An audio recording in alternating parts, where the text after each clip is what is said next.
Woji Road between YKC and Slaughter. And that building collapsed. Today, that site is back on. What has happened? Who has gone in there to the owner of that construction or the so-called landlord or whatever that owns that building? Nothing has happened. He has gone back and he has sealed it back, and the building has started again. Has he used the right profession at this time? For the failed building that collapsed, who was held responsible? Who approved it? There's so many issues that come in there. And unfortunately, once a collapse takes place, everybody tends to hide their own end of this thing. The Ministry of World Development should come out and clearly make sure that these things don't happen. It is not just about revenue, it's about lives and properties. Okay, but Chairman, taking it from that point, if I want to build and I don't want to patronize, I don't want to be a victim, patronize quacks or the impersonators as it were, how do I get an architect? I've said it here so many times before. The websites are there. Nigerian Institute of Architects River State chapter has a website. The National also have a website, Nigerian Institute of Architects. They're all there. If you also want to be sure that you're getting the right architect, just go to the Architects Registration Council of Nigeria, Architects Registration Council of Nigeria. Google it out. The website will appear there. Go into that site there. You'll see the website there. Search for architects. And you see architects all over the place. If you come to the Secretariat of Nigerian Institute of Architects, number 10, Abuja Lane in D-Line, you can approach and say you're looking for architectural services from a licensed architect, from a registered architect. Somebody will attend to you. We have a secretariat that's highly functional and highly staffed. Okay, if you're just joining us, the program is Real Estate Focus, a program dedicated entirely to real estate and the housing providing value chain. My guest has been architect Andrew Asomba Ebono. He's the chairman, Nigerian Institute of Architects here in River State. We've talked so much about patronizing quacks, and at this juncture, we'll take a break. When I return, we'll take it up from there. Stay with us. Please wait while your transaction is processing. Mine, those guys are unethical. One of the men I saw in that site that eventually collapsed promised he will introduce me to a set of people to draw and do all concerning the building. But my spirit doesn't feel settled with their offer. The construction industry for the 21st century should be world class in this knowledge age. My hero, I went to the new estate my friend's company was building. It was a sight to behold with top professionals. And because of you and the build plans, I pried further to know their office. It was also an edifice. I asked the MD where he gathered the professional from. He said he listens to Real Estate Focus. I listened. It was a pool of facts with world-class construction capabilities and interactions. It's a true pioneer in construction innovation information, offering world-class expertise and leadership in addressing the growing global demand for sustainable building. Oh my God, I was impressed. Thank you, my savvy wife. I will surely listen. Real Estate Focus. Everything about world-class cities, housing providers, property companies, estate surveyors, developers and valuers, construction giants, architects, engineers, investors, bankers and funders, landowners, town planners, project managers, roofing and metal experts, door and paint, environmentalists, policy makers, finishing and furnishing experts. Real Estate Focus. In-depth analysis with the professionals, their roles and responsibilities towards a world-class continent that is innovative, smart and forward-looking. World-class cities attract people, businesses and investment. They lead in corporate presence, magnetic appeal to talent, attraction to capital, soft power and informal influence. Turn on your reminders. Tune in every Tuesday at 9 a.m. on Today95.1 FM Port Harcourt. Real Estate Focus with Mercy Ndukire. For advert placement, partnership, sponsorship and inquiries, call now 0803 336 5950. 0803 336 5950. Email us realestateafrica@yahoo.com. Link us on Facebook. Follow us on Instagram. Tweet us and watch videos on YouTube. Real Estate Focus. Build your imagination. Welcome back.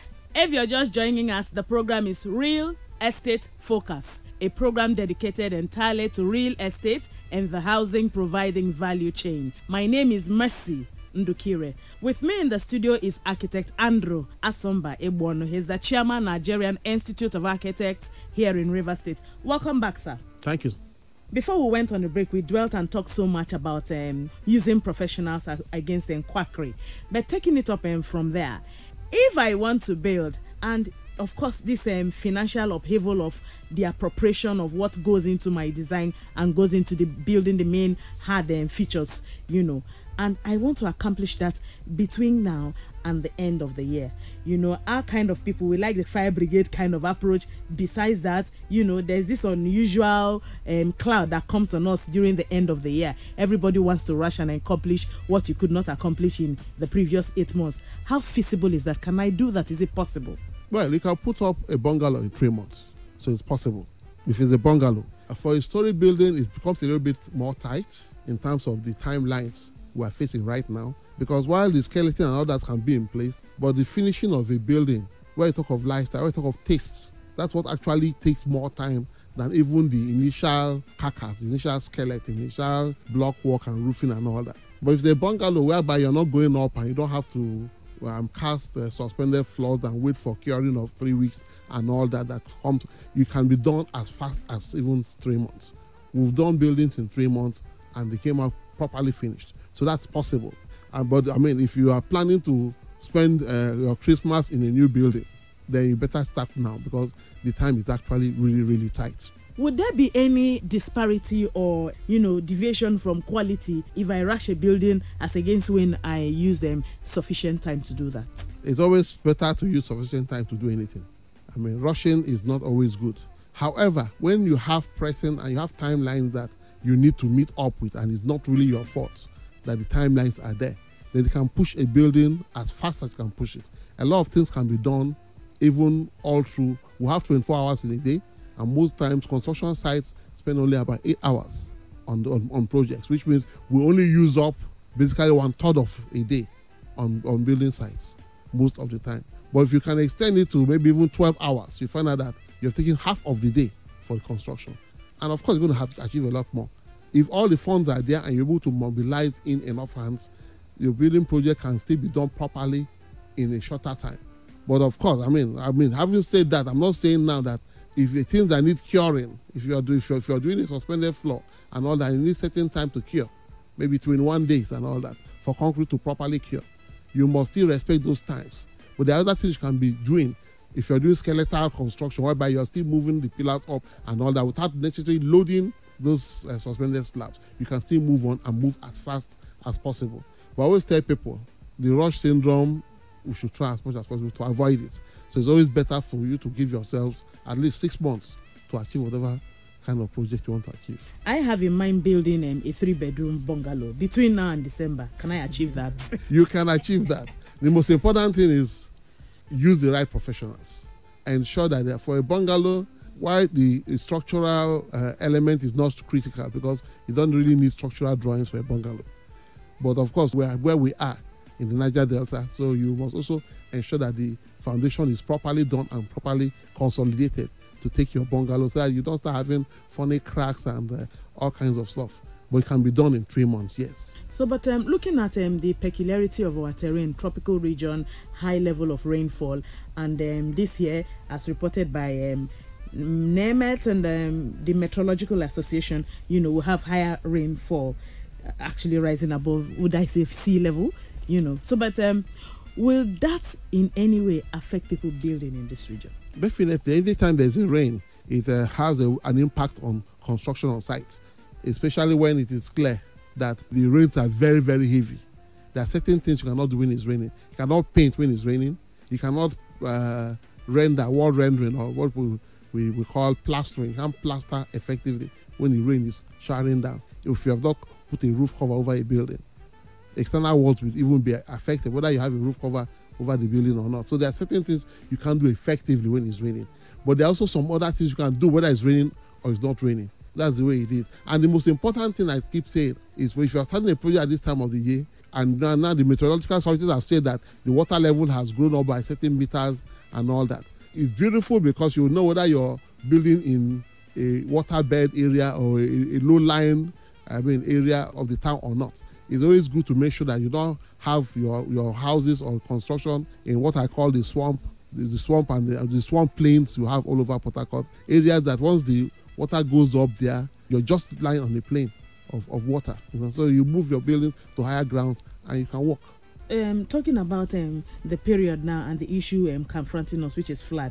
As a professional architect, please kindly tell us, how can we stem the impact of flooding? Whenever it comes, it's usually a disaster. There are emergencies, and it keeps happening, particularly in the same area. If you look at the details, other axis is usually prevalent and high in those areas, and some other areas here in Rivers State. So what can we do to stem the impact, or what can be done, particularly here in cities? The flooding we have in Nigeria is around the River Niger and the River Benue. And as it comes towards the Delta area, where we have so many tributaries and distributaries of the Delta, the flooding of the water volume that comes all the way from the Cameroon, all the way from up north there, comes in large volume. So whenever there's flood in the country, the low-lying areas that are beside these rivers are once the water table or the water level of those rivers overflow their banks, they move into those low-lying areas. We have them in Ahoda and parts of Abuaibem and Doni axis of Rivers State. Until the villagers learn to move away from those areas, it will become a yearly occurrence. Of course, El Nino has come back globally. Global warming is at its worst level right now. And the Antarctica and all the Arctic areas are melting very fast. So the water, the volume of water in the seas have gone up. And then we now have the localized issue of heavy rainfalls and all that. Those areas will be flooded. I always advise people, first of all, try not to build on lowlands, especially what I call the floodplains we have all over the state. Avoid those floodplains and don't build around the floodplains. Because in the dry season, when there's no water and the water bed the water bed has not been overflown by water, you might think you're on safe ground. But once the waters come and it rises, you find out that your house and your construction or your building is overwhelmed by flooding. So it's always good to build away and build on higher grounds. Those low grounds are good for agriculture and so many other things, but not for domestic living and all that. Even in Port Harcourt here, there are some areas that are prone to flooding every single year. Within Port Harcourt, I've said in a different episode before, within Port Harcourt, let us make sure that proper drainages are opened and cleared. And people should stop building and encroaching into our so-called internal creeks like in Tawaba and all that. And make sure those waters, because those are natural drainages. We are blessed with natural drainages in Port Harcourt. So waters that run into that heavy rainfall can easily flow out into the creeks and flow into the ocean. That is the natural thing, without even government doing much. But you notice that once we start bridging into those natural drains and we start incoming encumbrance to them, the water flow reduces, silting starts becoming more effective, every place gets blocked up. And once water doesn't find its own level to get out of there, it finds its own level on the floor, on the ground. Okay, thank you very much, architect. But finally, I want you to buttress a bit on building, because we have a lot of questions and people talking to us about building their houses between now and the end of the year. Please, what kind of house can I build ideally between now? If the kind of structure doesn't matter, I just want a shelter over my head, what would you advise me to build? For 3 months, I advise you to do a bungalow. I also advise that your bungalow, anywhere in Rivers State, wherever you're building in Rivers State, your ground slab should be well elevated from the floor, so that you're safe from the so-called localized flooding and runoff waters that tend to cluster around buildings at this time. So your ground slab should be well raised. If you can raise it up to a meter, perfect.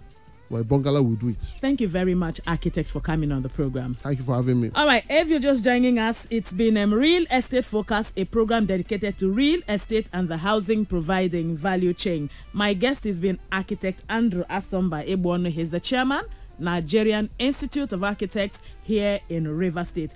If you have questions, send us an SMS, or you could call 080-333-65950. 080-333-65950. Chat us up on WhatsApp, send us emails, and follow us on social media. My name is Mercy Ndukiri. Till next week, that's the program. Thank you for joining us. Please wait while your transaction is processing. Mine. Those guys are unethical. One of the men I saw in that site that eventually collapsed promised he will introduce me to a set of people to draw and do all concerning the building. But my spirit doesn't feel settled with their offer. The construction industry for the 21st century should be world class in this knowledge age. My hero.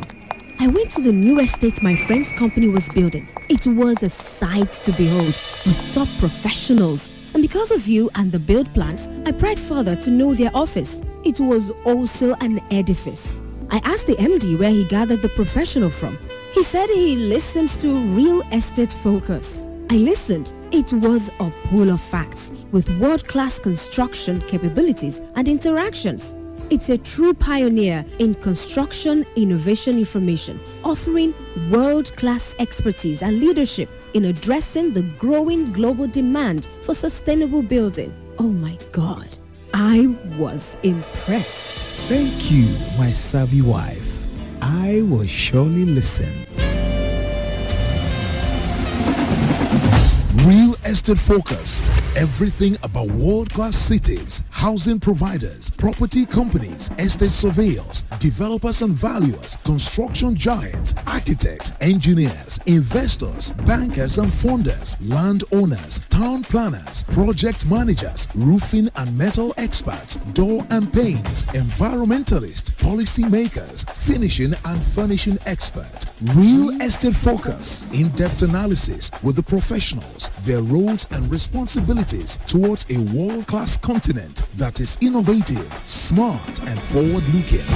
World-class cities attract people, businesses and investment. They lead in corporate presence, magnetic appeal to talent, attraction to capital, soft power and informal influence. Turn on your reminders. Tune in every Tuesday at 9 a.m. on Today 95.1 FM Port Harcourt. Real Estate Focus with Mercy Ndukire. For advert placement, partnership, sponsorship and inquiries, call now 0803 336 5950 0803 336 5950. Email us realestateafrica@yahoo.com.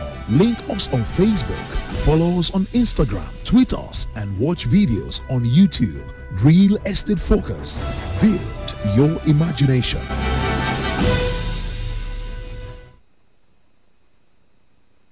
Whether it's happening in Port Harcourt, South South, Nigeria, or around the world, we've got you covered. On air, online, delivering balanced news and unbiased analysis. Today, 95.1 FM.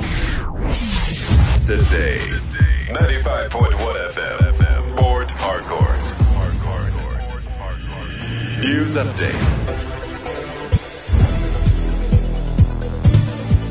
Hello, good afternoon. Here is the news update on Today 95.1 FM. I am Emmanuel Madzunimi. The Boko Haram terrorist group has threatened to harm Dapchi schoolgirl Leah Sharibu, who was abducted together with 110 other schoolmates from Yobe State earlier this year, but remains in captivity while her friends were freed.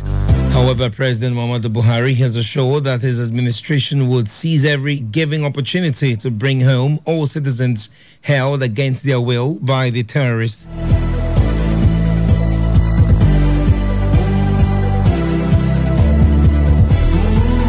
President Buhari's assurance was contained in a statement by his spokesman Garba Shehu, confirming the threat by Boko Haram to harm those it had taken captive. The group issued the threat after killing an aid worker with the Red Cross, identified as Saifura Hossaini Ahmed Kosa. Kosa was kidnapped 6 months ago at a camp for internally displaced persons in Borno State. President Muhammadu Buhari condemned the killing of Kosa, which he described as heinous and a despicable act. He also called for the assistance of Nigeria's international partners to stop the barbaric acts of the terrorist group.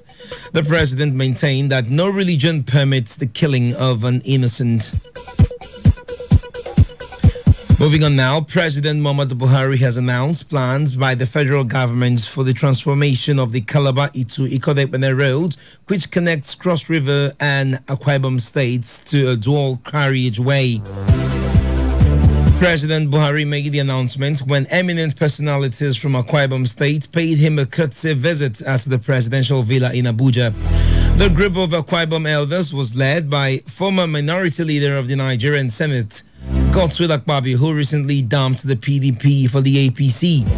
It also included Etoekong Don Etiebet, Senator John Akpan Udoedege, Umana Okonumana, and Senator Aloysius Etok. Away from that now, the National Emergency Management Agency, NEMA, has declared flood disaster in 4 states of the Federation. The states are Kogi, Niger, Delta, and Anambra, and with 8 others on the watch list, with NEMA's disaster response unit placed on alert.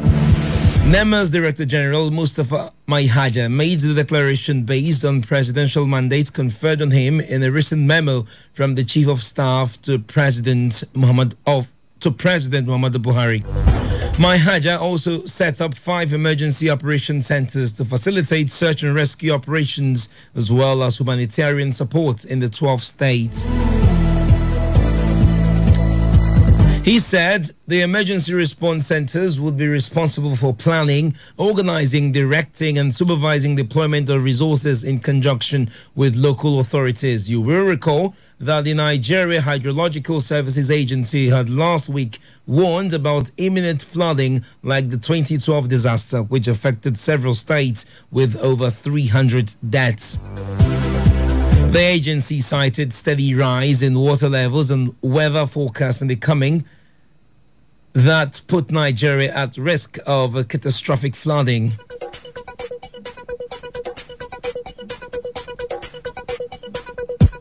On the foreign scene now, the United States has imposed additional tariffs of $200 billion worth of Chinese goods as the trade war between the two world powers escalates.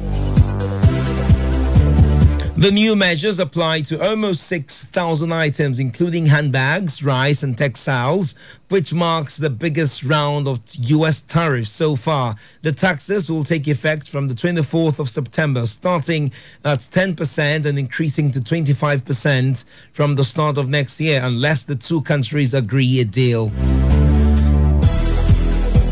President Donald Trump said the latest round of tariffs was in response to China's unfair trade practices, including subsidies and rules that require foreign companies in some sectors to bring on local partners.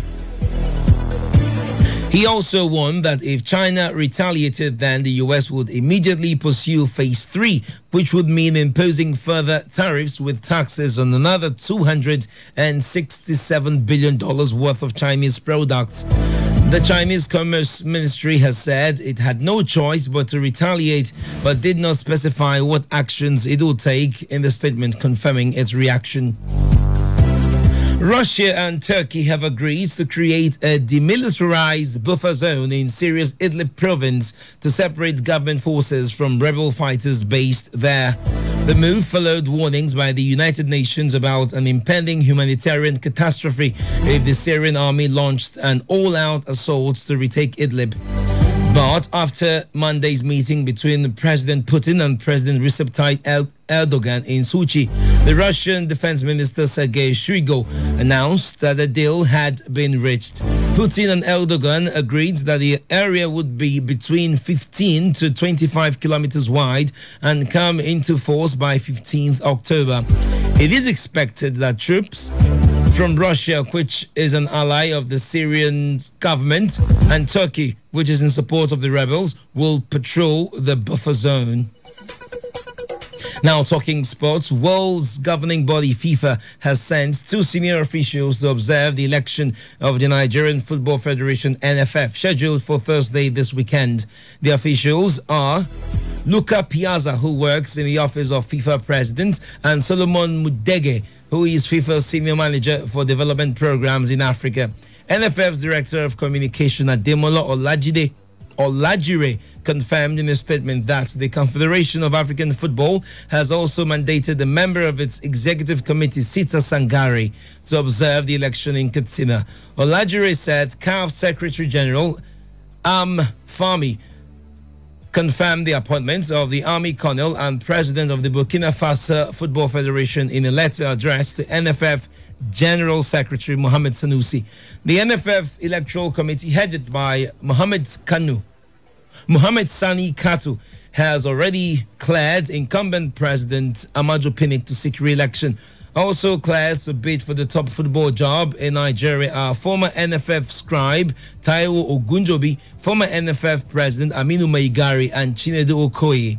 In the race for the position of first vice president of NFF are the incumbent Sheyi Akinwumi and Sunday Dele Ajayi.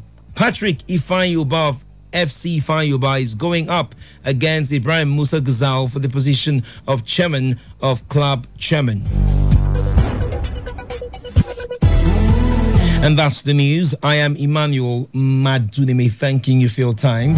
Up next is today's hustle. Good afternoon to you. Today's news, today's entertainment, today's sports, today's issues. Today on Today 95.1 FM, Port Harcourt. Radio has never been this good. Today 95.1 FM, Port Harcourt. I'm T-Ranger calling from Imo State. My name is White calling from Bayelsa. Hello, yes, this is Udwa calling from Akwa Ibom. My name is John calling from Bayelsa. Shamaka calling from Abia. This is Toya calling from Bayelsa. I'm Divine calling from Port Harcourt. With over 8 million listeners glued to this dial, why not take advantage and showcase your product and services to the world with rates that wouldn't break your back?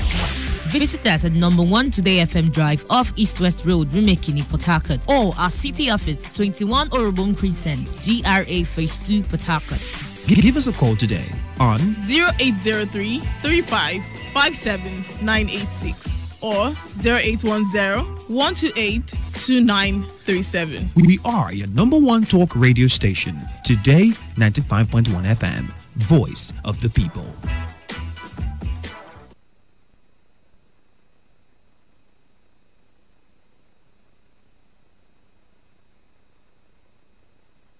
Today 95.1 FM, good morning. My name is Ifeanyi, I'm calling you from... Hello? Yes, Today 95.1 FM, good morning. My name is William, I'm calling from Port Harcourt. All right, William from Port Harcourt, go ahead. Talk radio. You have a right to say no, right? All right. I'm calling from Yenegua. Okay, thank you so much from Yenegua. We are the station that needs no introduction. Of course, you know, we give the best in news, sports. You like football, right? Entertainment, politics. In fact, call it talk. Yes, we know there's a lot you want to hear, and that is why we talk about everything. Talk radio. We're right before you. It's just a dial away. This is your number 1 premium talk radio. Today, 95.1 FM, Voice of the People. And now, the moment you've been waiting for. This is Port Harcourt's number 1. Here we go. Your number 1 talk radio station. 95.1 FM. Today. This is today's hustle. One show that embodies objectivity. We raise the bar in examining the good, the bad, the sordid, everything that has to do with society. In America, you buy a big house and you pay gradually for 30 years of your life. That is politics. In Nigeria, you carry all your salary and go and rent one room. Bad politics. Everything that has to do with you society. must negotiate. If we don't negotiate, when a man is pushed to the wall, he bounces back with double leverage. We have been pushed to the wall. The Hustle. Every weekday from 1 p.m. to 3 p.m. on Today 95.1 FM.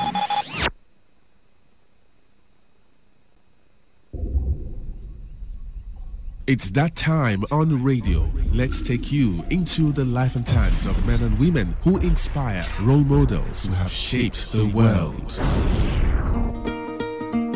Olufumilayo Ransom Kuti, also known as Frances Abigail Olufumilayo Thomas. She was born on October 25th in the 1900s in Abeokuta, Ogun State of Nigeria. Her father was a son of a Nigerian slave who returned from Sierra Leone and traced his ancestral history back to Abeokuta in what is today known as Ogun State, Nigeria. After her early education, Fumilayo Ransom Kuti attended the Abeokuta Grammar School, after which she traveled to England for further studies. She later came back to Nigeria and became a teacher. On January 20th, 1925, Fumilayo Ransom Kuti got married to Reverend Israel Oludotun Ransom Kuti, one of the founders of both the Nigerian Union of Teachers and of the Nigerian Union of Students, and the defender of the commoners. They had 3 sons: Fela Anikulapo Kuti, a musician; Beko Ransom Kuti, a doctor; and Professor Olukoye Ransom Kuti, a doctor and former health minister of Nigeria. She was also grandmother to musicians Sheun Kuti and Femi Kuti. In the year 1965, Fumilayo Ransom Kuti received the national honor of membership in the Order of Nigeria and was bestowed the honorary doctorate of laws by the University of Ibadan. Throughout her career, Fumilayo was also known as an educator and an activist. She founded an organization for women in Abeokuta that had more than 20,000 women as members, including both literate and illiterate women. The general public became aware of her organization when Fumilayo Ransom Kuti rallied women against price controls. The general public became aware of her organization when Fumilayo Ransom Kuti rallied women against price controls that were negatively affecting the female merchants of the Abeokuta market. In the year 1949, she led a protest against the Alake of Igbaland, a native authority. She then made a presentation of documents alleging abuse of authority by the Alake, whom the then government granted the rights to collect taxes. The Alake subsequently relinquished his crown. She also led a movement that oversaw the successful abolishing of separate tax rates for women. In the year 1953, she founded the Federation of Nigerian Women's Societies, an association that subsequently formed an alliance with the Women's International Democratic Federation. Fumilayo Ransom Kuti campaigned for and ensured that women's votes counted during elections. She was also the founder of Egba Women's Union, an association she co-founded with Eniola Soyinka, her sister-in-law, and the mother of the Nigerian Nobel laureate Wole Soyinka. This organization is said to, at a particular point in time, had a membership of 20,000 women. During the period of the Cold War between the West, the former USSR, and before the independence of Nigeria, Fumilayo Kuti traveled widely around the world, and this got the Nigerian as well as British and American governments angry because they believed that she maintained contact with the Eastern Bloc as she traveled a lot to the former USSR, Hungary, and China, where she met Mao Zedong. In 1956, the government refused to renew her passport because it was assumed that she intended to influence Nigerian women with communist ideas and policies. Almost at the same time, the United States refused her visa because the American government alleged that she was a communist. Before Nigeria's independence of 1960, Fumilayo founded the Communist People's Party in an attempt to challenge the ruling NCNC. This action ultimately denied the NCNC victory in her area. During her lifetime, Fumilayo Ransom Kuti also organized workshops for illiterate market women. When she became old, Fumilayo's activism was overshadowed by that of her 3 sons, who ultimately provided effective opposition to various Nigerian military juntas. In 1978, Fumilayo Ransom Kuti was thrown down from a 3rd-floor window of her son Fela's compound when the compound was stormed by about 1,000 armed military personnel. She went into a coma in February of that year and died on April 13, 1978, as a result of injuries.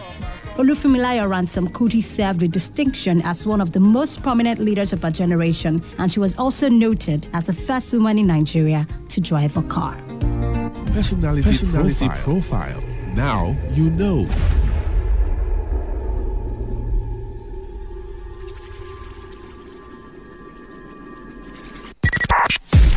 FM, voice of the people.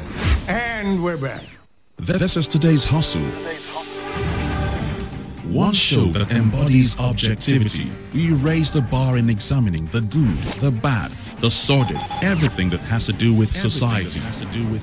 In America, you buy a big house and you pay gradually for 30 years of your life. That is politics. In Nigeria, you carry all your salary and go and rent one room. Bad politics. Everything that has to do with you society. must negotiate. If we don't negotiate, when a man is pushed to the wall, he bounces back to double levels. We have been pushed to the wall. The Hustle. Every weekday from 1 p.m. to 3 p.m. on Today 95.1 FM.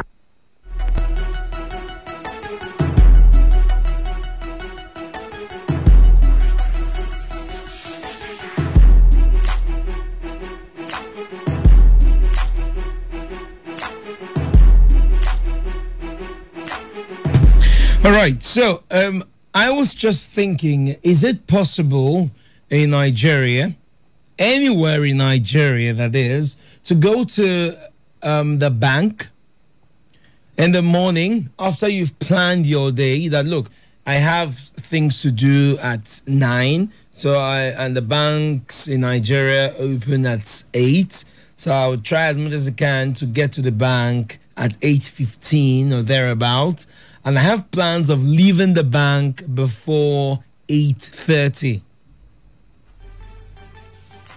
Yeah, is that a possibility in Nigeria?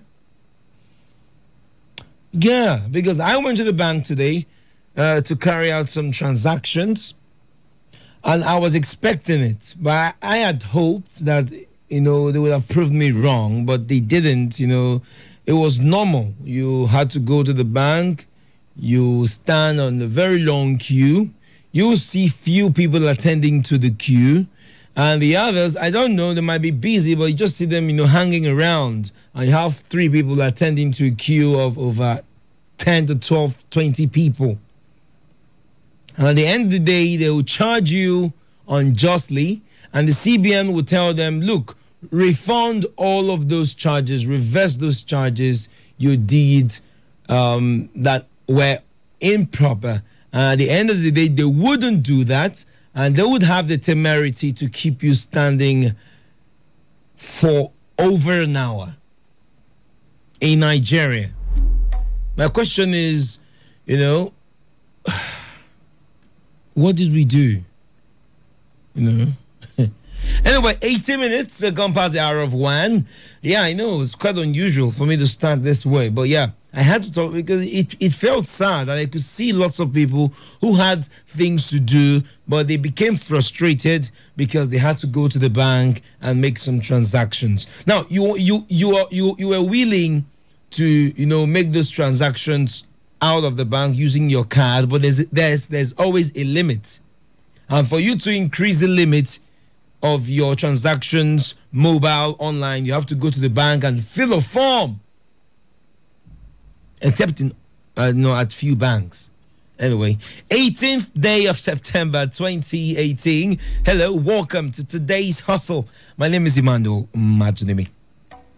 And basically what we do on the show between now and 3 is we talk about Nigeria, we talk about the world and how we can learn lessons from what happens around us and of course move Nigeria forward. And I hope we can learn from other banks, from other countries and how they've been able to not perfect exactly banking systems and rid it of all forms of financial malfeasance, but they've been able to make deliberate attempt to make the ease of banking, easier for people in this developed climes. We can do that in Nigeria, and that's basically what we do on the show. Is we talk about Nigeria and how to move Nigeria forward. We have to move forward, right? All right. So the first part of the show. Anyway, welcome. How are you doing today? Hope your day was great. Hope you didn't have the similar experience as myself. Hope you didn't go to the bank and became frustrated. Yeah, hope that didn't happen to you. And if that did, I'm so sorry.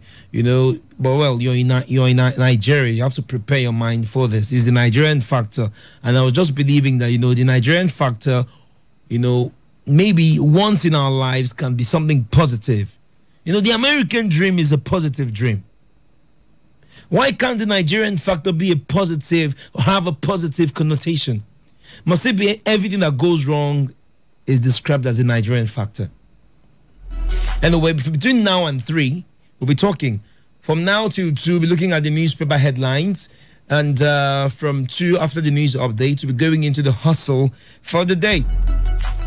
And we'll be kicking off on the hustle for the day with Osun 2018 is caught on the Vanguard. PDP candidate Ademola Adeleke missing at election debate. Why did he miss the debate organized by a television channel in Nigeria? Because where he went to campaign, they held him down. Yeah, they held him down. So those he went to campaign for, the electorate refused him and stopped him and impeded him from attending a debate. So I'm going to be asking you, how efficacious are debates in Nigeria? Yeah. I mean, what are the pros and cons? A little bit of a dissection we'll be doing, Should we just scrap the idea of debate? Or if you're going to have a debate, should people take it serious? Because we know at the end of the day, even in developed climes, debates don't win elections. But then, debate will give you an idea of what this person has in mind. But at the end of the day, even if the person wins the election, you find out the person, deviates or takes a detour from all of the things he talked about articulately on those debates or at those debates. So we're asking you, are debates relevant, considering or putting into consideration the peculiarity of our political atmosphere in Nigeria? Yeah, absolutely. And like we talked about yesterday as well, the constituency projects. Well, for today, I'll be taking 2017, all of the projects allocated to different constituencies in River State, and which should be under the oversight of various lawmakers, both at the Senate and the House of Reps at the national level. They should be paying attention to these projects. And some of the time, they are the ones in charge of the projects. But the question is, have you seen it? So what I would do, for the sake of time, I'll just take a little bit of it. There are lots of items on that budget, lots of items. Just take a little bit of it. Maybe tomorrow we'll take a little bit. Just do it gradually and understand. So if you are at any of these areas where I'm going to mention that are on the budget, I have projects allocated to those areas, I'd love you to tell me. Have you seen any of those projects? Some of them are new, others are ongoing.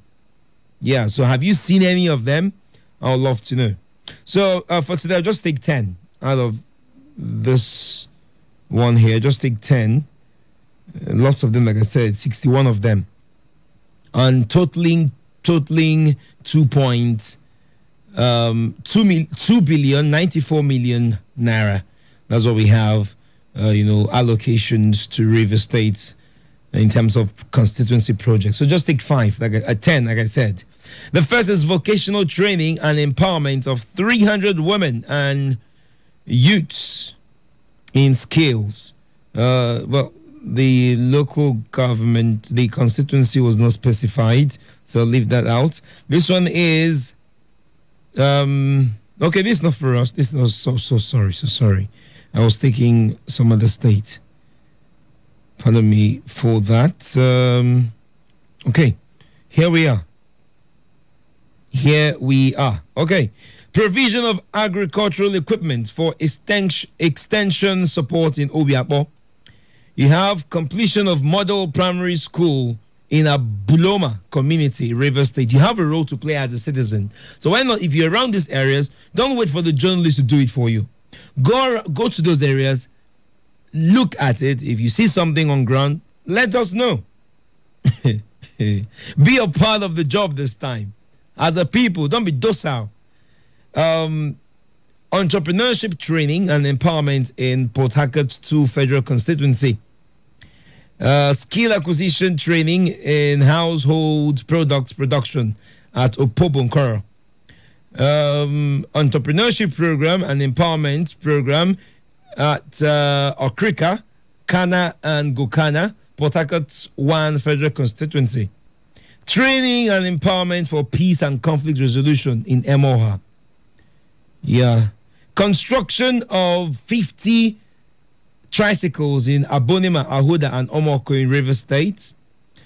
Construction of 3 500 kVA transformer relief substation in Ahoda and Abua.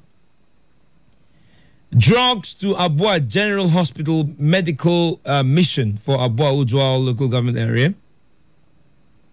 50 wheelchairs in Abonema, Ahoda and Akinima in River State. And for today, the last we're going to take is solar powered street light in Alessa Eleme local government area, River State. Yeah.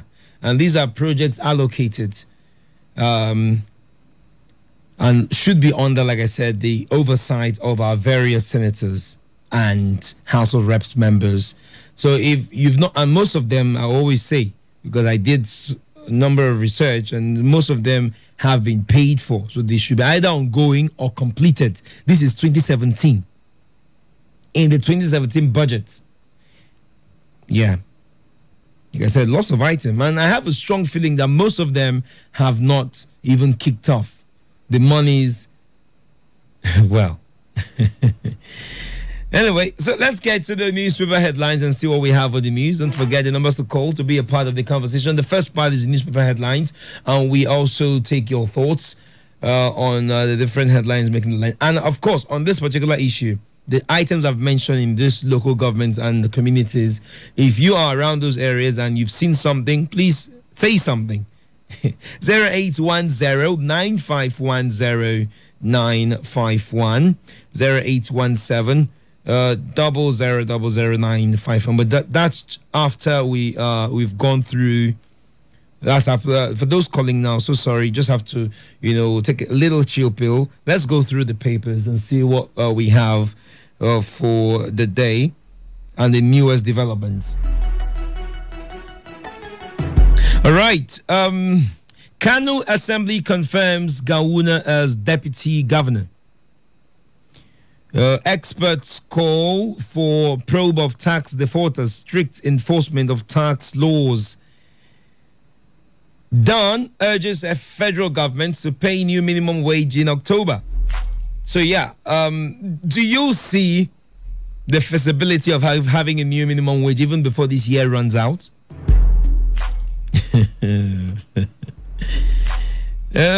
David Mark, Saraki split, North Central National Assembly.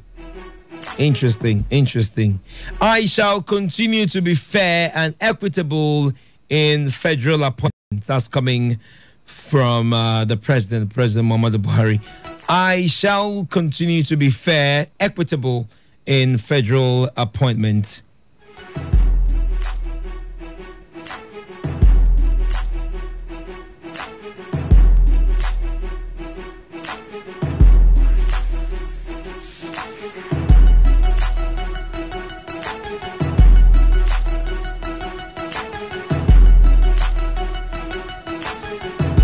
All right, moving over to this day newspaper.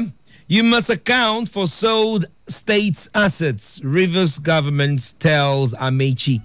Rivers State government has said the Minister of Transportation, Honorable Chibika Amechi, must account for the $308 million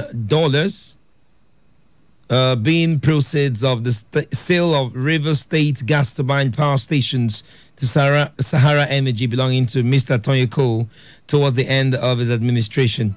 Now, in a statement issued in Port Harcourt yesterday, the State Commissioner for Information and Communications, Imawaka, said the sale of the power stations and diversion of proceeds to fund political activities of the APC was the reason why Amechi's administration abandoned so many uncompleted projects and owed salaries and pensions to workers before he left office in 2015. Now, you can tell that this is a reaction to the Minister of Transportation statement about the governor not being accountable to Rivers people, obviously referring to the 117 billion. Now, I've heard lots of people talked about it on this particular issue. Even in the morning, Annie and the gentleman, they shared a few thoughts. But for me, I think we have what I want to describe as a recency bias.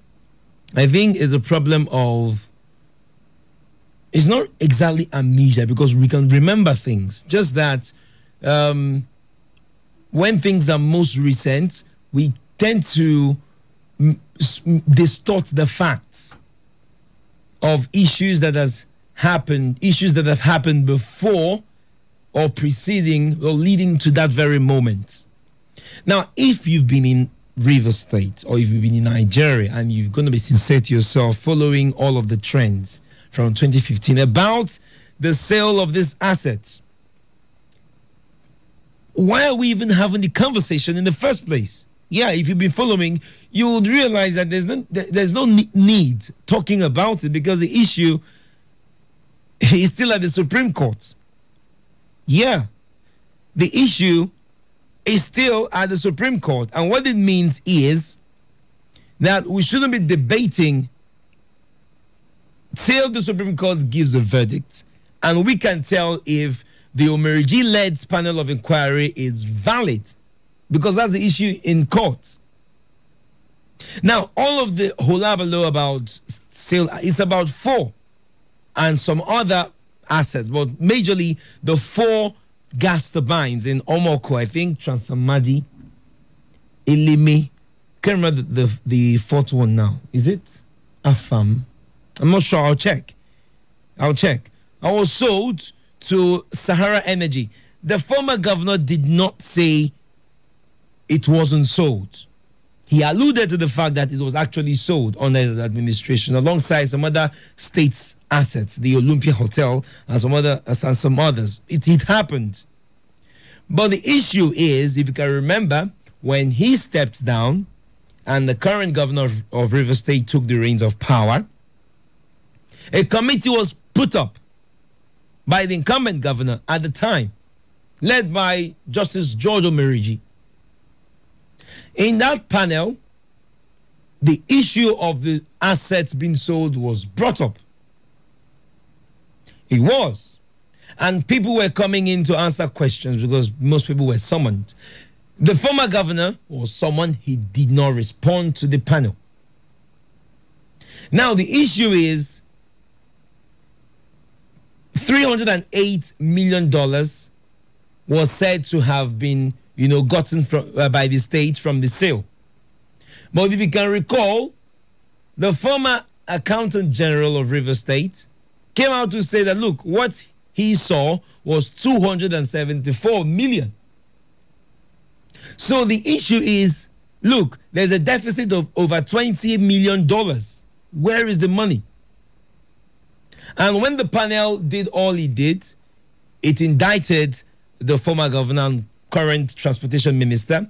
The minister went to court to determine the validity of the panel. At the High Court, recognized that panel as duly constituted. It went to the Court of Appeal. Same thing happened. It was recognized. The issue is still at the Supreme Court. So I was thinking, the River State government reacting to a claim of 117 billion that was withdrawn and being investigated by the EFCC is not exactly the best response, because that issue is you can't determine that those assets were stolen, were sold, and the monies were not properly recovered. So you can't say the former minister took the money, because the issue of the panel that even indicted him is still in question. So why not allow the courts determine if that panel is valid or not? Then, if they say the panel is valid, then we can have a conversation. Although you can argue that, the Supreme Court, all the case at the Supreme Court is deliberately being, delayed. That's a different kettle of fish altogether. The issue is, why not wait? I'm in the state government now. Why not wait till you've pushed it thus far for the Supreme Court to give a verdict that, look, this panel is good to go? Then we can talk about the prosecution. Because if you're talking about it now as a defense, then you are doing the same thing you criticize the ABC for doing, about taking people to court and branding them looters even before the court gives verdict. Yeah, that's the same thing. So you can't actually say the minister embezzled the money till the courts can validate that panel, and then the prosecution can even begin. So you see, it's a long call. Absolutely. And for the minister, you've told us that, look, okay, these assets were stolen. There were issues that led, and some would say it was all of the gas turbines were put together by former Governor Peter Odele, most likely. But the minister has said that, look, I even helped in completing some of those gas turbines, and I saw the need to sell them, and that's why I did. Now, for me, it's the material who it was sold to, and if the person is coming out for governorship, it's business, and he has a right to, aspire for a position, and they could have a relationship, great. But the issue is, if you sold this stuff and the panel is suggesting that, look, 308 you were sold for, and what we are getting is lesser than what the company said they bought for, and we're having a shortfall of 24, if not 23 million dollars. Why not just come on and say, hey, I know I'm still debating the propriety of this panel, but look, this is how we spent. It was put back into the budget, and that's, look at the papers, look at the documents, look at the proof that, look, we didn't embezzle any money, and clear the minds of Rivers people, because it's not about the Rivers state government, it's about the Rivers people. It's their money, right? So why not just come out and just tell us, okay, look, all of this controversy is not relevant. This is how it happened. Look at the documents. So let everyone be clear. But it won't happen. It's Nigeria, right? And even the governor speaking. I mean, 117 billion. It's an issue. So why not just come out and explain it and tell us, look at how the money is being spent, rather than wait for EFCC to even invite anyone or declare anyone wanted.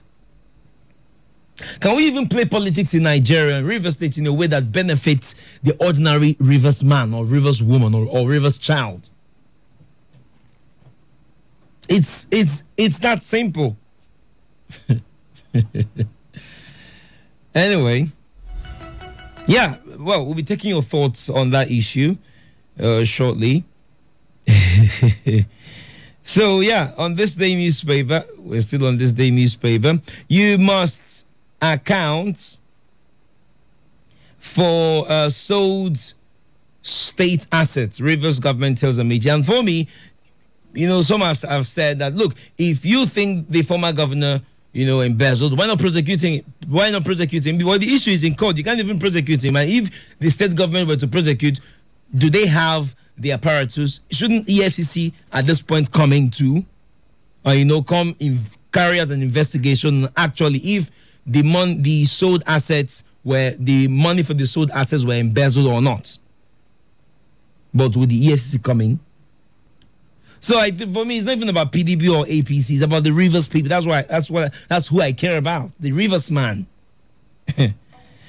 Moving on. Let's look at some of the stories making the rounds on this day newspaper still.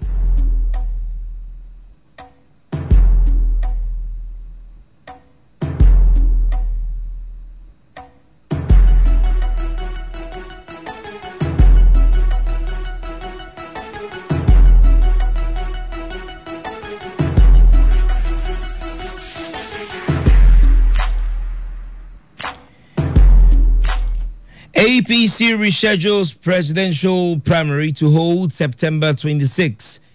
The All Progressives Congress APC has rescheduled this presidential primary for Wednesday, September 26. Also, the party will commence screening of aspirants by Friday. This was part of the revised timetable for primaries approved at the meeting of the National Working Committee of the party, which ended late Monday. So, the APC has rescheduled this presidential primary. Is there really a presidential primary? Why not save the money? Okay. SDP would trounce others, says Duke. Presidential aspirants on the platform of the Social Democratic Party, SDP, and former governor of Cross River State, Mr. Donald Duke, has boasted that his new party would defeat other political parties at the 2019 general election. Duke, who recently moved from the PDP to the SDP, said that other parties do not stand a chance. All right, yeah, you've heard it, right? Could that happen?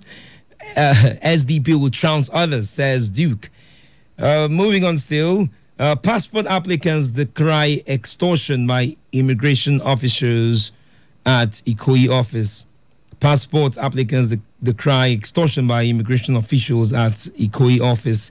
This one says, court jails kidnapper for 42 years. After 6 years of trial, and the Ikeja High Court yesterday sentenced a kidnapper, Emeka Obasim, for 42 years imprisonment for the kidnap of Jude Ugoje and Miss Priye Ogogo. That was on this day newspaper. Tinubu committed to values of participatory democracy, says Sanwo-Olu. Yeah.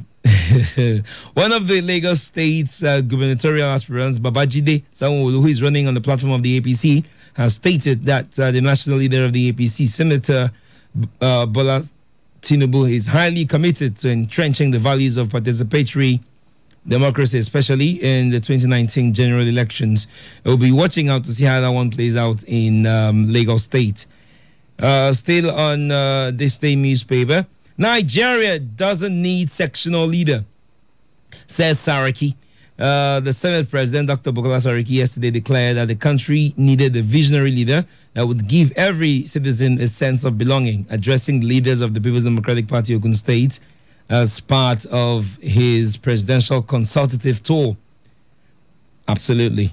So, well, he's suggesting the president, under the current president, the country is divided. Do you agree with him? I'll be taking your thoughts shortly. Going over to the Vanguard newspaper. On the Vanguard newspaper,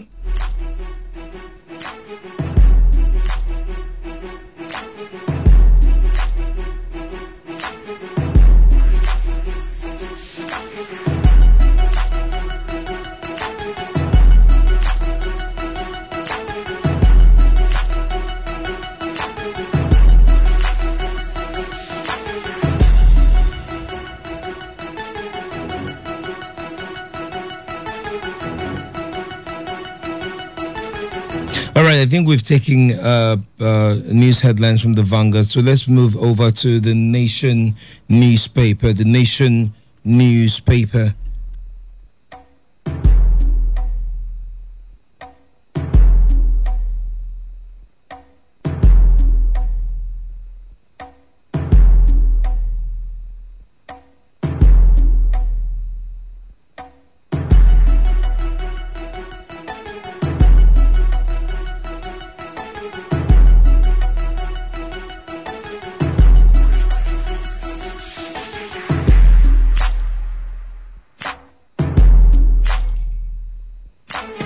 All right, then let's take a look at the Nation newspaper and what it has for us. On the Nation newspaper,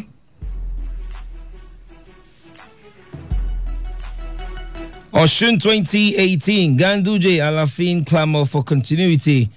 Plateau Buratai charges troops to be aggressive against bandits. Cleric wants government to check indecent dressing.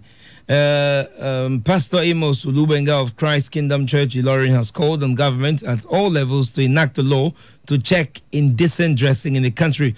Ulubenga made the call in an interview with News Agency of Nigeria in Ilorin. He observed that indecent dressing had become a way of life among young Nigerians in the country, saying that this was eroding the nation's rich culture and value from the hearts of the present generation.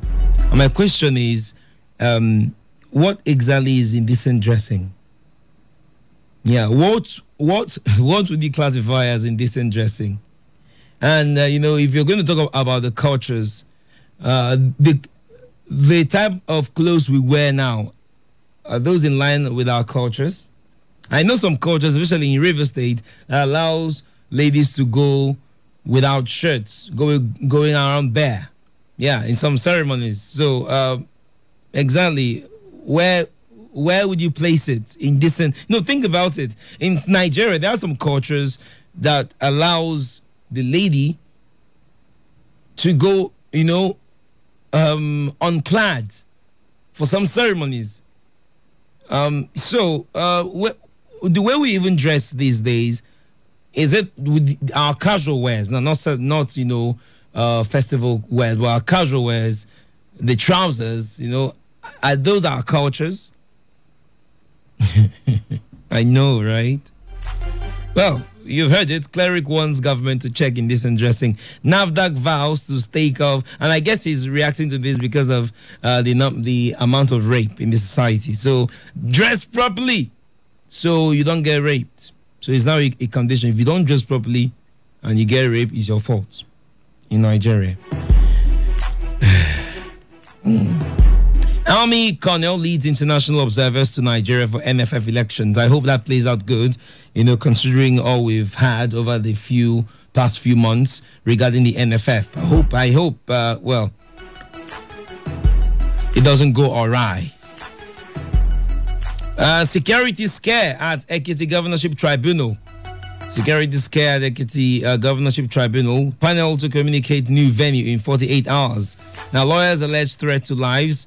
Pre-trial hearing stalled. Now, Ekiti State High Court will no longer host the Ekiti State Governorship Election Petition Tribunal. No thanks to security scare. The police fired shots into the air at about 2:20 p.m. to disperse party supporters after the tribunal had ruled that it was moving its operations from Ado-Ekiti to the state's capital. Well, we keep watch to see how that plays out, right? And this one still grievous. Government asks Amechi to account for sold state assets and offer robbery. IGP directs service of summons on Saraki. The Inspector General of Police, IGP Ibrahim Idris, has directed the court summons and other processes issued by courts in Abuja in relation to a criminal complaint brought against Senate President Bukola Saraki to be served on him. He detailed the unit in the police legal department at the force headquarters in Abuja to ensure the prompt delivery of the court processes on Saraki before October 3. And police parade officers, 12 others for theft.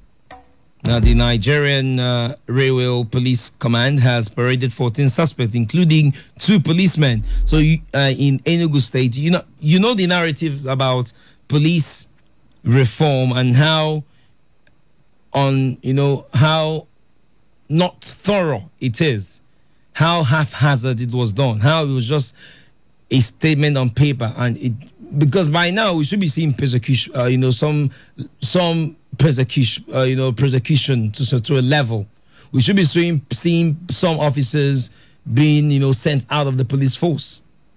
So, remember, don't forget, a reform, an overhaul was, commenced by the police after much outcry, and the vice president, then acting president, gave an order. But yeah, this week, I think it was this week or the weekend, someone's car in River State got shot by the police. Yeah. I know someone who was extorted yesterday by the police. Yeah. Okay. So much for reforms, right? 0810. Now let's talk. 9510 951 0817 0000 951 0810 951 951 0817 0000 951. Those are the numbers to call to react to any of the headlines we've talked about, as well as the constituency project I read out a bit. Let's get talking. Hello. Hello. You're welcome. What's your name? Where are you calling from?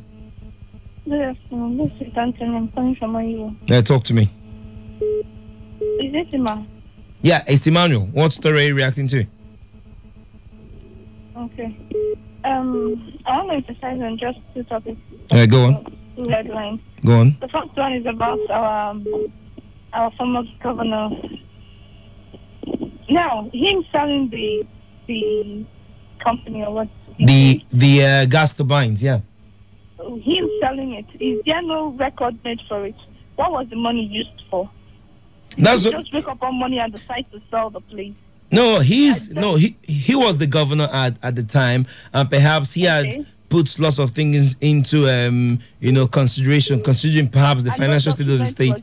No documentation for that. No, the issue was the company was sold. No. The company is saying that, look, the company that it was sold to said they paid 308 million, but according to the panel that it's yet to be validated, the panel is saying what the River State government actually received was 274 million. Okay. Yeah. So the issue is what happens to the rest of the 24 million? Okay. Yeah. So that's the issue. What is he saying about it? The former governor is saying that, look, the panel investigating the whole issue in the first place, he doesn't believe in it. It's not properly constituted. So the issue is in court. And he's inclined. Let them leave the court to make exactly what they will do with him now. Right. And then, secondly, for the indecent dressing. Yeah. My brother, what do they define as indecent? My brother, well, you know, what's the definition of indecent dressing? Skimpy dressing. Let me say something. There are some ladies that walk naked on the way and they will not get raped. So the thing they should even be talking about is drugs, because our guys these days have got so addicted to drugs that they don't is it about what the drugs is giving to them. Okay. So they should talk more about the guys. Yes, the guys doing that. Even if a girl wears a very long gown, she will be raped still. Tight inside it. If she wants to, if they want to rape her, they will still rape her. So it's not your dressing that makes. I'm not saying girls should go naked on the street though. Yeah. Mind what you dress, fine, but our guys is not indecent dressing that is making them misbehave. All right. Okay. Thank you very much. So they should do something about it. Thank you very much for calling. Hello. Oh, you're welcome. What's your name? Where you're calling from? Yeah, Gift from Yenego. Give, talk to me. Yeah, I have to disagree with you. Okay. Okay. There's something you are missing in this Justice Omeriji matter. Okay. The truth of the matter, this man, the former governor, Rotimi, she never submitted one document. That's what but I never said he submitted. You've explained a lot. Okay. Let me come in. Okay. So that because these are things that we have knowledge of. Yeah. You cannot tell me the matter is in court. The matter that is in court, they were supposed to prosecute this man, but this man went to court complaining that the panel in the first place was not supposed to even investigate. But that's what I said now. Have no such power. Some of the lower courts and the appeal courts, two courts that he went to, he ran to save his head. Yeah. They've told him to his face, Mr. Man, you don't have to complain. You don't even need to. You, as a former governor, you need to be accountable. Go and give accounts. And he ran to Supreme Court as we speak now. Yeah. So you don't expect River State government to prosecute him, not until that matter that is in Supreme Court will be dealt with. And right now, as we speak, the Commissioner for Information, Mr. Emaoka, is complaining that for a year now, 1 full year, you went to court and you refused to even file anything in Supreme Court, which is delay practice. But I actually mentioned all of this you talked about. No. In terms of the 1 year without filing a case, that's what I'm saying. It is deliberately delayed.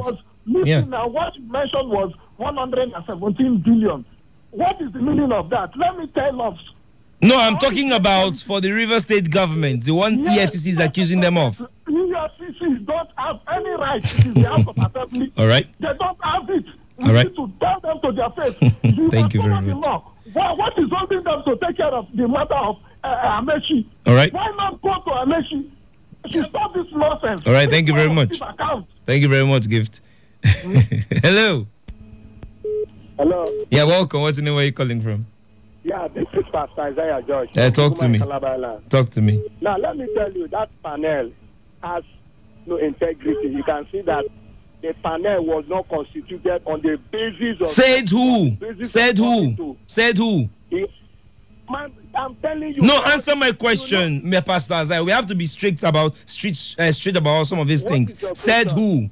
Who said it was not properly constituted? I am the one. I am saying it is born out of my opinion. And but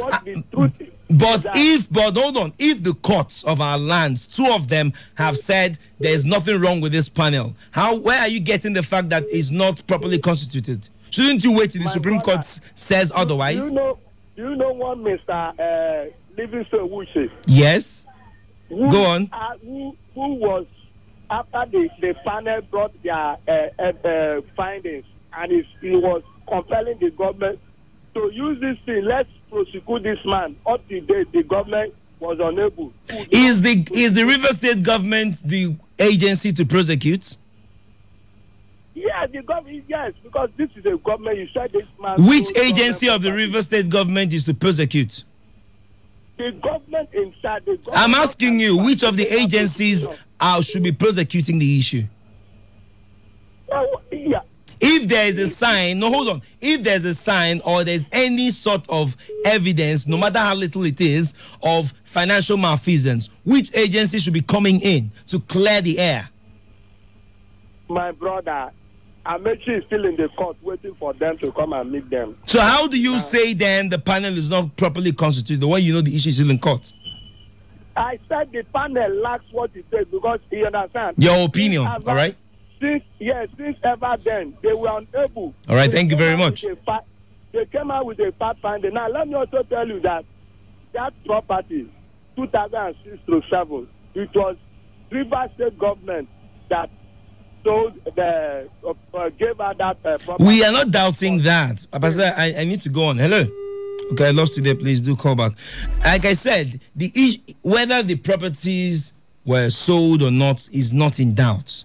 The issue is the property, the gas turbines specifically, were actually sold. But the issue is the money it was sold for and the money which the panel is talking about it actually contradicts itself. Well, that's the issue in the panel. But the issue again is the panel properly constituted? The Supreme Court should be telling us that, right? Hello. Hello. Yeah, I can hear you. I'm Mr. James calling from Bori. Talk to me. What story? Concerned on the constituency project. Okay. In my constituency project in our senatorial district, which is Senator Magnus Abe.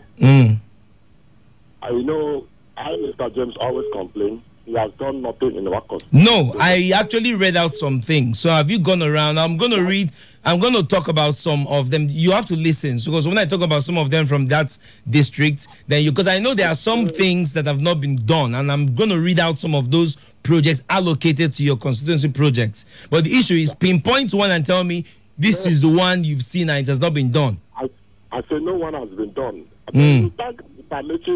You know what is doing, because you know that Ogoni people is not behind Senator Magnus' governorship. Forget about what is going on. No Ogoni people. But I'm not talking about Magnus and Amechi. Thank you very much. We have to save our time. Hello. Yes, good afternoon. Good afternoon to you. What do you know where you're calling from? Okay, my name is David West, and I'm calling you from Yenespa. What story? Yes, my story. I will collapse two issues together. All right, please do that as quickly as you can, please. Yes, I will. The first one is about the stealing of railway equipment in the eastern part of Nigeria, Enugu to be precise. Okay.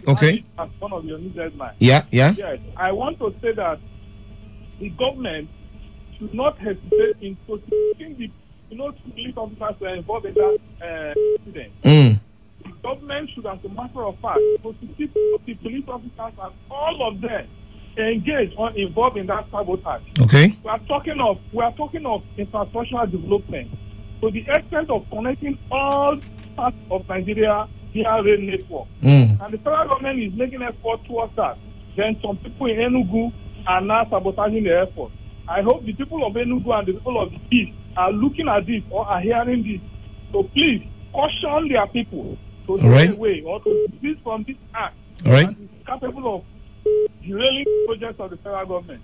Then finally, now the issue of Amechi and what is it called? The gas turbine. Yeah. As far as I'm concerned, for me, now humble view, if a matter is in the Supreme Court, like Emaoka said, that the other parties for the past 1 year have refused to file their own brief or so.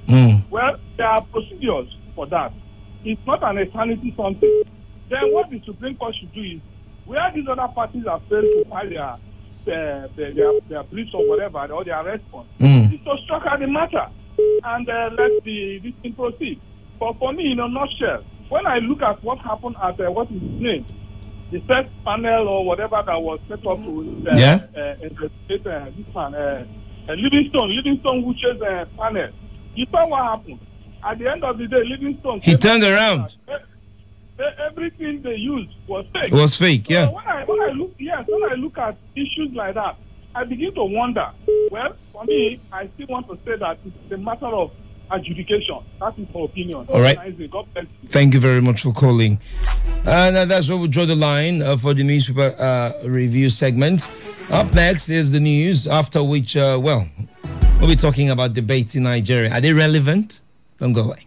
Garden City, are you ready? The AY Live train is set to hit the city of Port Harcourt on the 30th of September 2018. Come with us, rib-cracking comedy, music, drama, and a dose of creativity from the multiple award-winning comedian AY. It's AY Live in Port Harcourt, the Independence Edition, featuring I Go Die, Gordons, Akbararo, Acapella, Arinte Baba, Advisor, Eva Bomb, Kelvin Sam, KO Baba, and the rave-making music stars in Africa. Venue, Aztec Akum Arena, Stadium Road, Port Harcourt. Date Sunday, September 30th, 2018. Show starts at 7 p.m. Tickets regular 5,000 naira. VIP 10,000 naira. Table for 10 300,000 naira. Tickets are available at all Pepperoni Fast Food, Lesuka Event Center, Jevonic Restaurant, Port Harcourt Mall, Swiss International, Market Square, Sweet Tooth Confectionery, Film House Cinema, Happy Bite, and all Kilimanjaro outlets. Get your tickets online at www.ayliveonline.com or call 0803-632-8486. AY Live in Port Harcourt is packaged by Lanray Marco Events and TB Entertainment. Media support Today FM.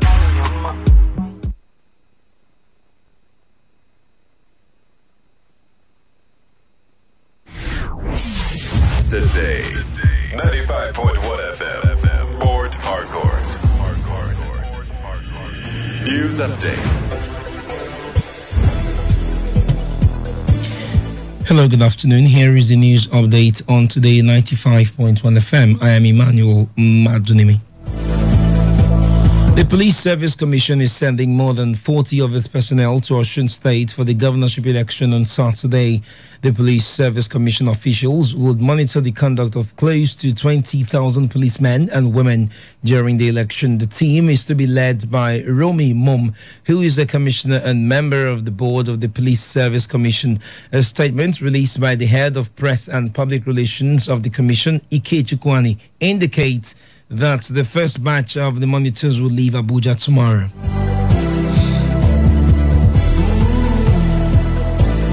Ike Chukwani further disclosed that the monitors would be deployed across the 3 senatorial districts covering 30 local government areas of the state, and he quoted the chairman of the commission, Alhaji Musliu Smith, saying the Osun State election would be giving a serious attention, adding that it would serve as a test run for the 2019 general elections. The former Inspector General of Police also says the monitors have been briefed on the guidelines for the conduct of police officers on electoral duty and also the monitoring checklist to assess the performance of the police. Furthermore, the Police Service Commission has released dedicated telephone lines for Nigerians to report infractions or exemplary performance by the policemen on election duty. The Boko Haram terrorist group has threatened to harm Dapchi schoolgirl Leah Sharibu, who was abducted together with 110 other schoolmates from Yobe State earlier this year, but remains in captivity while her friends were freed. However, President Muhammadu Buhari has assured that his administration would seize every given opportunity to bring home all citizens held against their will by the terrorists. President Buhari's assurance was contained in a statement by his spokesman, Garba Shehu, confirming the threat by Boko Haram to harm those it had taken captive. The group issued the threat after killing an aid worker with the Red Cross, identified as Saifura Hussaini Ahmed Kosa. Kosa was kidnapped 6 months ago at a camp for internally displaced persons in Borno State. President Buhari condemns the killing of Kosa, which he described as heinous and despicable act. He also called for the assistance of Nigeria's international partners to stop the barbaric acts of the terrorist group. The president maintained that no religion permits the killing of the innocent. Away from that now, the National Emergency Management Agency, NEMA, has declared flood disaster in 4 states of the Federation.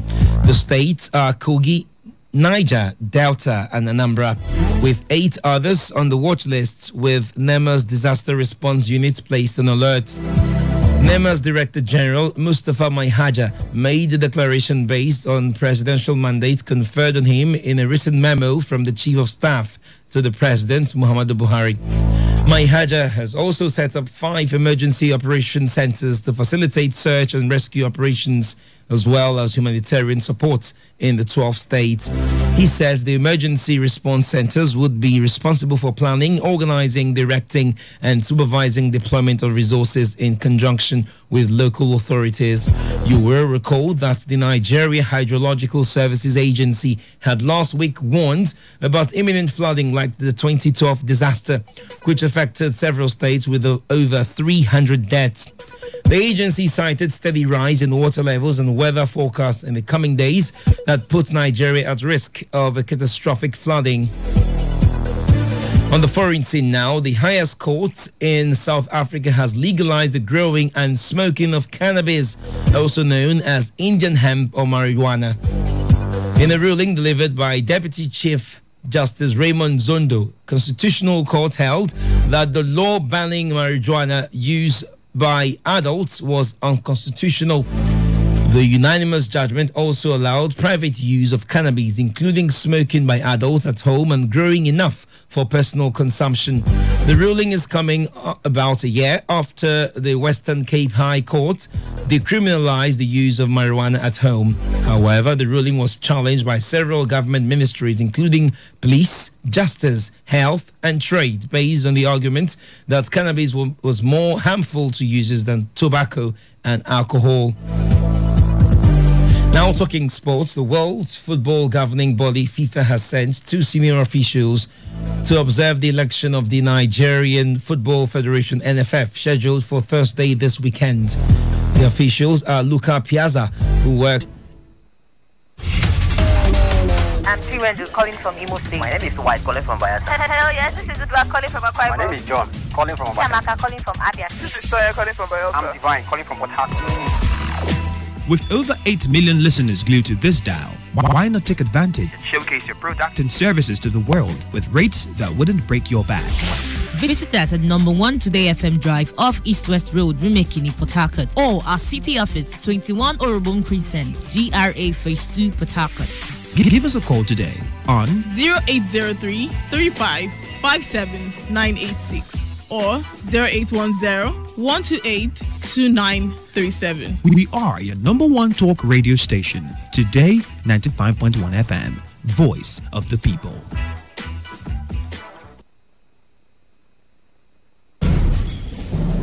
Some people will carry human head in their boots and they will not charge them because they are collecting bribe. When they go collect salary, then go say government need to pay them way. All these taxi drivers safe. They don't even get papers. Even driver's license safe, they don't get.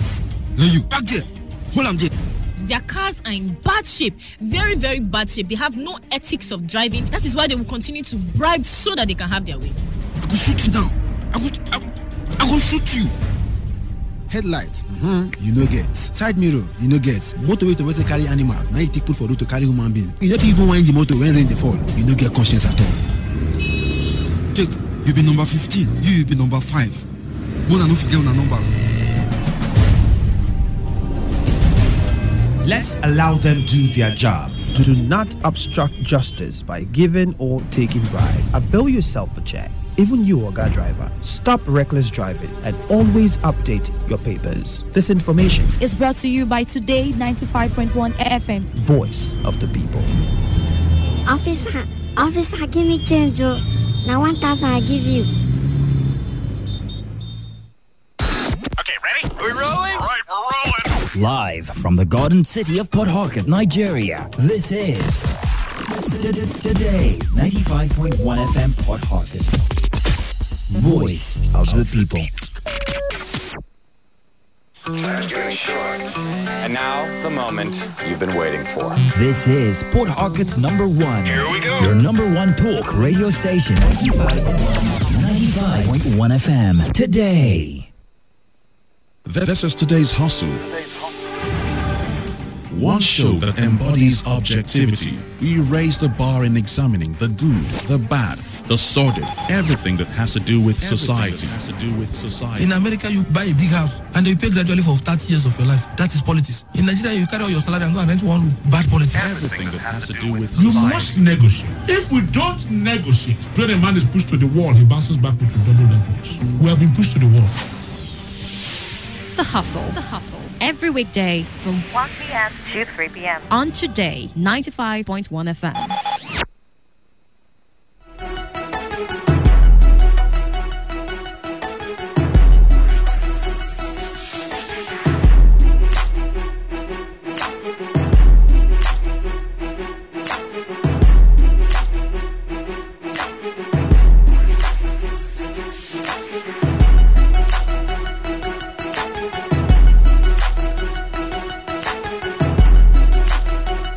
So while growing up and in school, I had few horrible, experiences. One of them was a debate I went to. For those who very close to me, those who know me properly, they would know that, look, I'm actually, for the first time, I'm going to say it on radio. I'm a chronic, I'm not chronic. That's an extreme word. I'm a stammerer. Yeah, I am. So, but while growing up, it was chronic at that on my formative years. So I attempted a debate, and it was horrible for me. I had ideas. I had things I wanted to say, things I wanted to put out there. Yeah, you might say, the stage fright contributed. Yeah, but it did, actually. But I knew that I had things I wanted to put out, ideas that I wanted to pass across. But the problem is I was a stammerer. So you might describe it as a speech impairment. Although I don't encourage people to tell those who are stammerers that they are speech impaired. They're not exactly speech impaired. They're just having little difficulty, and you can walk over it if you were willing, like I did. Yeah. But that didn't mean I was terrible at my ideas, even if I wasn't able to deliver it. Right? And that's what we're talking about today.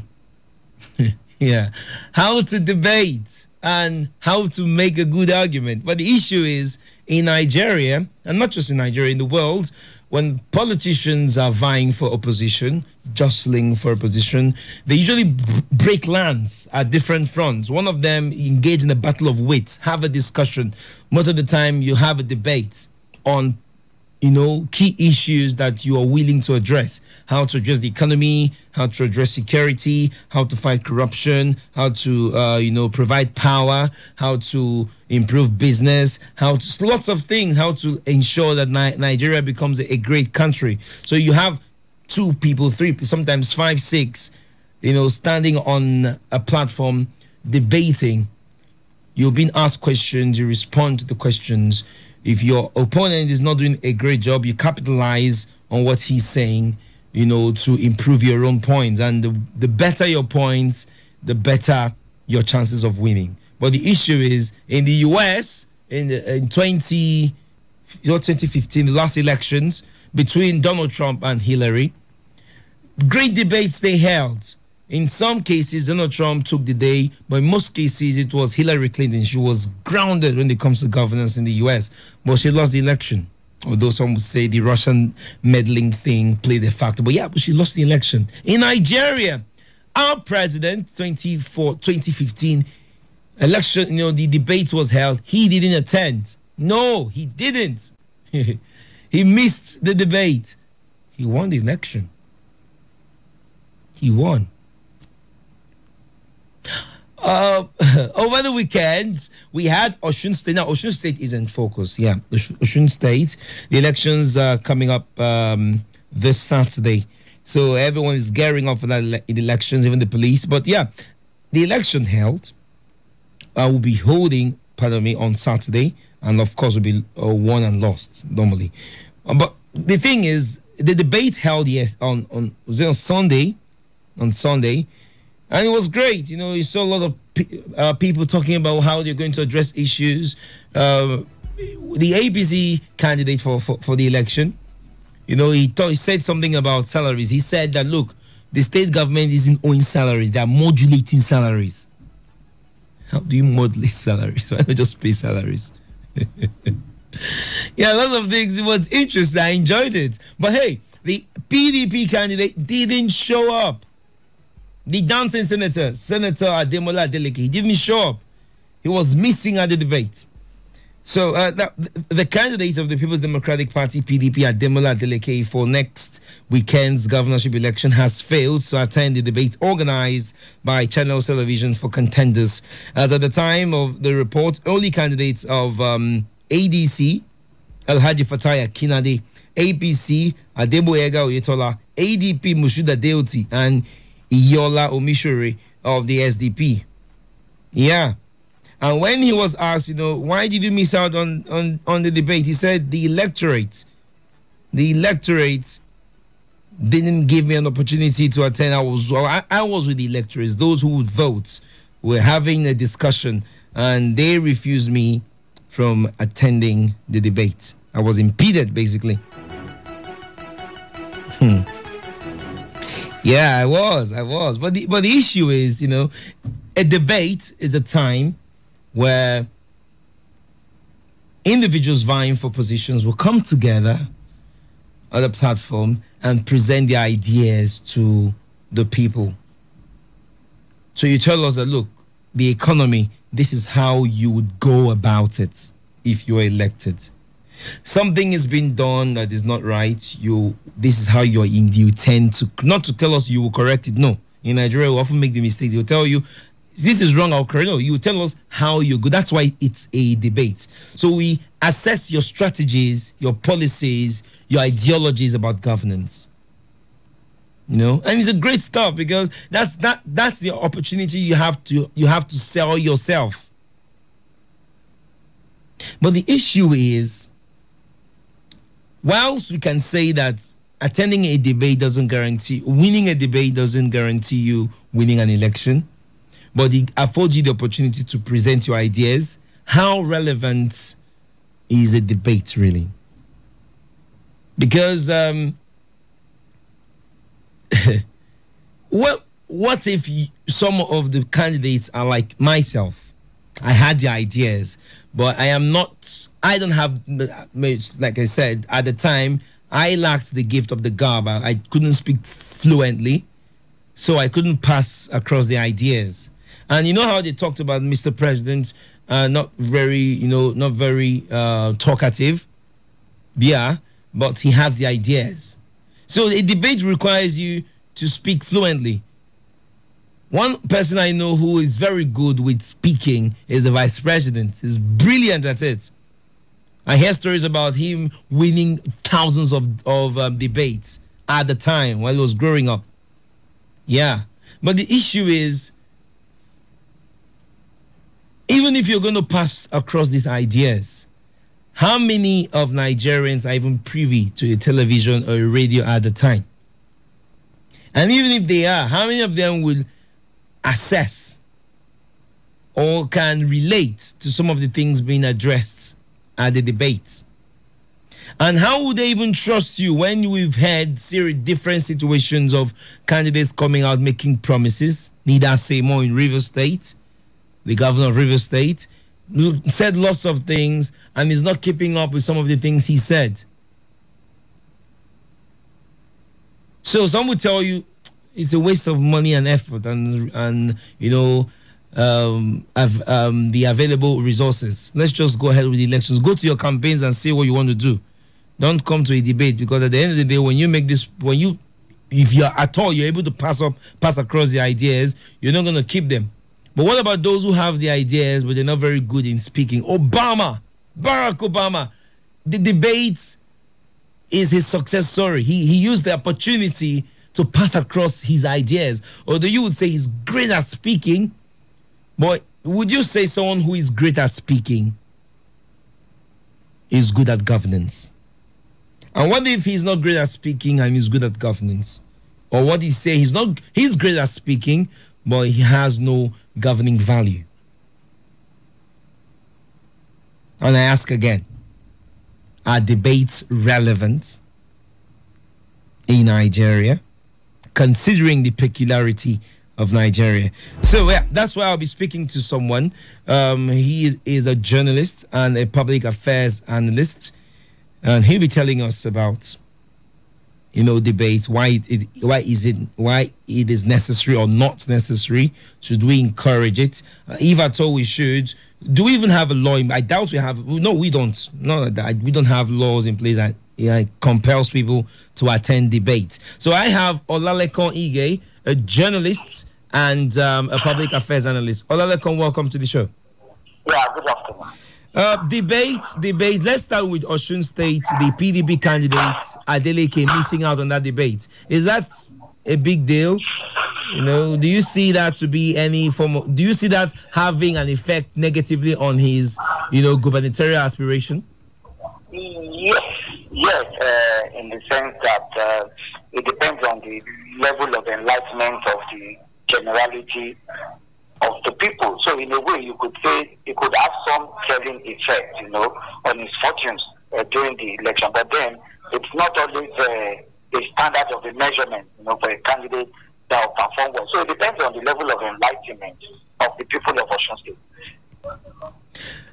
What do we make of debate in Nigeria? Now, you've talked about, the level of enlightenment in Osun State. If you're going to make it general and looking at the enlightenment of the generality of Nigerians, one might tell you that most Nigerians are not very enlightened, or that even if they are not politically, informed. And this might not really play out when you organize debates, and it's not really a big deal. What do you make of debates having this candidates or contenders coming out to sit at the platform and debate over ideas and policies?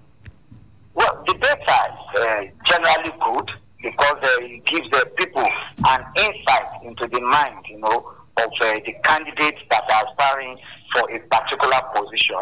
It gives an insight to know what he's thinking, what he's capable of.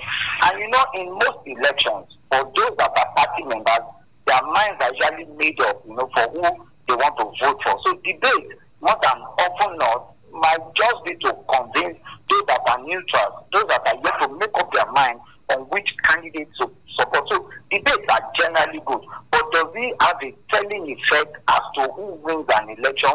That is debatable because even across the world, doing well at the debate does not necessarily translate to doing well during the election. So sometimes you could have swing votes of neutrals, in your favor. Tell me, what is your ideal, picture of a successful debate in Nigeria? Well, I think it's for the candidates or the aspirants, to unfold their agenda. Is to let the people know what they have in terms of wealth creation, in terms of wealth generation, in terms of redistributing wealth, in terms of the ability to be able to lift people out of poverty. Nigeria is home to some of the poorest people in the world. And you expect that this kind of platform will provide citizens, an insight into the being, into the content of that aspirant. You want to know what kind of policies and programs it will put in place should he be elected. Maybe in this case, a governor of the state, maybe president, as the case may be. You understand? So just to give an insight into what constitutes the being of that aspiration. How far has some of the debates been organized in Nigeria? How far have they played in conveying those ideas and perhaps helping the people hold these individuals accountable to those ideas that they pass through and some of them not following through? Yeah, I think the issue of debate is just being deepened in Nigeria. It's not something that would act successfully since Nigeria gained independence in 1960. So you expect that the conditions will continue to unfold. The more we deepen what we have in terms of those who want to do the debate, then the better it becomes for the generality of the Federal Republic of Nigeria. What about situations where, like, we know about the president, how he missed out on the last debate in 2015, and some would say he's not a very, voluble person. He doesn't speak much, but sometimes some would tell you these individuals have ideas, but they're not very good at passing across those ideas articulately. Wouldn't that be a challenge and, a defect on debates? Well, not really. For you to aspire for a position, it is expected that you should also have what we call communication communication skill. You must be able to communicate your ideas to the people. You must be able to sell your ideas to the people. And if you are finding it difficult to sell your ideas to the people, then it means that you're already deficient in a way, because your ability to be a good leader lies in your ability to communicate your ideas, your policies, your programs, your ideals to the people. And if you are unable to convey to the people, they find it difficult to connect with you. So in a way, to aspire to be in a position, you should rather have good communication skills to be able to relate with the people. But, that has not been the case for a while, because anyone listening to you now would insinuate that, look, does that mean if I have to, because we've seen people, vying for positions, but they have no clue what they are about to say. Some of them have terrible command of English. Some of them don't even know how to put their frame of mind or frame of thoughts together. But then some will tell you that they have the idea, they just don't know how to pass it across. Are you insinuating that, look, if you don't have it, don't even talk about vying? The presentation of a candidate for a position lies in the political party. So you should rather be blaming the political parties for not producing the best among the political parties, because the primary function of a political party is to capture power. And how do you capture power? You need individuals who can help you propagate the ideal of the political party. And interestingly, since 1999, when democracy returned to Nigeria, we've not really had stable political parties. We've likely had people who've changed political parties. Some have changed political parties as much as 4-5 times since 1999. If we don't deepen democracy, even internally in political parties, it doesn't help the political parties moving forward. So the candidate, or should I say the flag bearers of a particular political party, is determined by the way and manner such political party produces candidates. So you expect that political parties should produce candidates that can communicate very well, that can talk to the people, and can sell the ideals. What are the ideals of that political party? Those are the primary things that must come forth when you are talking about debate, and how good the candidate should be during debate. How do we go from here? Because some would say, the INEC earlier this year talked about how imperative it is for candidates to attend debate. But some have said that, look, there are no laws compelling anyone. That's why you have, like in Osun State, the PDP candidate missing out on the debate. Some would say, shouldn't we perhaps enact a law that would compel all candidates to go through a debate? Well, that is something that can be argued, and that's something that can be presented, before the National Assembly. It is the primary responsibility of the National Assembly to enact laws for the good of Nigeria. So if we can come up with that, I will gladly support it and look for something that compels flag bearers of political parties, especially for executive positions, to appear before a debate so that people can size them up and see the kind of person that we have.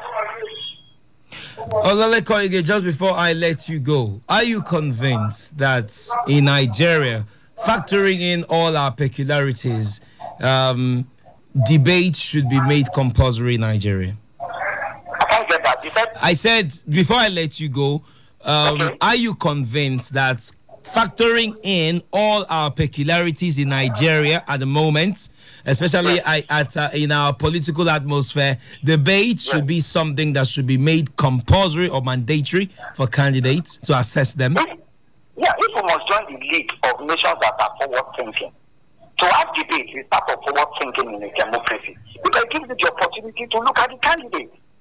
The best candidates may not necessarily win, but if you have 4, 5, 6, 7 candidates competing for an executive position, it gives the electorate the opportunity to size up whichever of them they like, and the person they feel they like his or her ideal. The person may not necessarily win, but then he may have succeeded in convincing people that, look, I mean well for the people. So I will gladly support an avenue that makes debate compulsory, especially for executive positions, because they drive the economy both at state and federal level, so that we can size them up. We need to know them.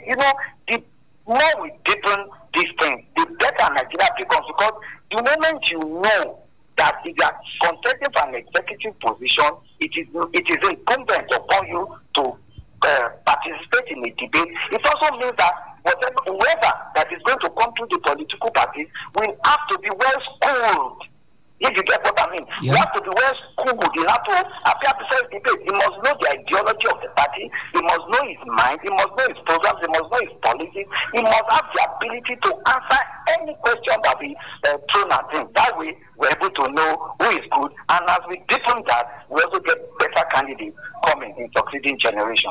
Olaleko Ige, journalist and public affairs analyst, thank you so much for speaking to us. Okay, thanks for having me. All right.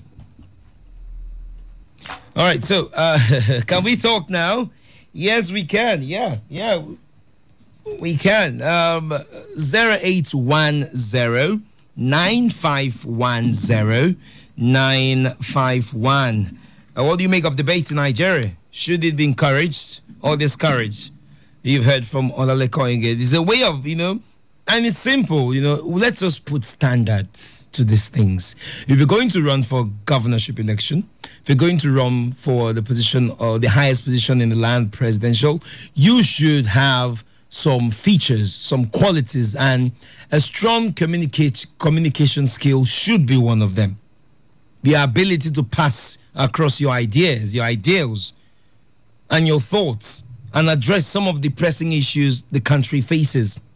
0817 000951 0810 9510 951. Don't forget, we are on social media. Go on Facebook, drop a comment on Facebook at Today95.1 FM. On Twitter as well. Follow us, and of course, I'll drop your comment on the post at Today FM 951. At Today FM 951. Let's get talking. Hello. Hello. Yeah, welcome. What's your name? Where you calling from? This is Izon calling from Bayelsa. Nice to meet you. Debate, yes or no? Go on. The debate, you see, the debate is very good for us to assess the candidate. Unlike the America you are talking about, you see Obama talk about change in one.